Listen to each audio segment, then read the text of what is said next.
The air crackled with tension. The courtroom, usually a place of sterile procedure, throbbed with the weight of accusations. Sean "Diddy" Combs, the hip-hop mogul, sat in the defendant's chair. His face, usually a canvas of charisma, held a mask of forced composure. The charges against him were as numerous as they were shocking: sex trafficking, racketeering conspiracy, transportation for prostitution. Prosecutors painted a picture of a man who used his power and influence to coerce women into a world of degradation and abuse. The trial, they promised, would expose the dark underbelly of Diddy's empire. The prosecution's case hinged on the testimony of several women. These women, they argued, were victims of Diddy's manipulation and control. They were lured into his orbit with promises of glamour and success. Instead, they found themselves trapped in a nightmare. But the most explosive testimony, the one that sent shockwaves through the courtroom, came from Cassie Ventura. Ventura, a singer and actress, was Diddy's former girlfriend. Their relationship, she revealed, spanned over a decade. It was a relationship, she claimed, built on a foundation of fear and coercion. Ventura's testimony was raw, emotional, and deeply disturbing. She spoke of being physically and emotionally abused, of being forced to participate in drug-fueled sex parties that Diddy called freak-offs. The courtroom watched, captivated, as Ventura described her ordeal. Her voice, at times trembling with emotion, painted a harrowing picture of a life lived under Diddy's thumb. She became the prosecution's star witness, her testimony a damning indictment of the man once celebrated as a hip-hop icon. Cassie Ventura, once known for her chart-topping hits, became synonymous with something far more somber: survival. Her testimony was a chronicle of the systematic dismantling of her autonomy. She described how Diddy, at the height of their romance, dictated every aspect of her life. Her career, her friendships, even her clothing choices, were all subject to his approval. Ventura alleged that Diddy's control extended far beyond mere possessiveness. She recounted numerous instances of physical violence. One particularly disturbing incident, captured on hotel surveillance footage, showed Diddy dragging Ventura down a hallway by her hair. The footage, played for the jury, elicited gasps from the gallery.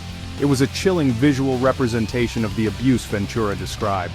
The freak-offs, as Diddy allegedly called them, were another recurring theme in Ventura's testimony. These parties, she explained, were fueled by drugs and alcohol. Ventura claimed she was pressured, often physically forced, to participate in these degrading encounters. The courtroom listened, rapt, as Ventura bravely recounted these traumatic experiences. Ventura's testimony wasn't just about physical abuse. She also spoke of Diddy's psychological manipulation. He would, she claimed, threaten her career, her family, even her life.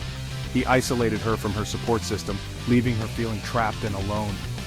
Ventura's testimony painted a picture of a woman stripped of her agency, living in a constant state of fear and uncertainty.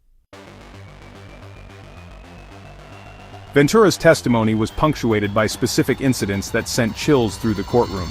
One such incident involved rapper Kid Cudi. Ventura revealed that Diddy, upon learning of a budding romance between her and Cudi, flew into a jealous rage. He allegedly threatened to blow up Cudi's car. Chillingly, Ventura claimed that Cudi's car did indeed explode shortly after Diddy's threat.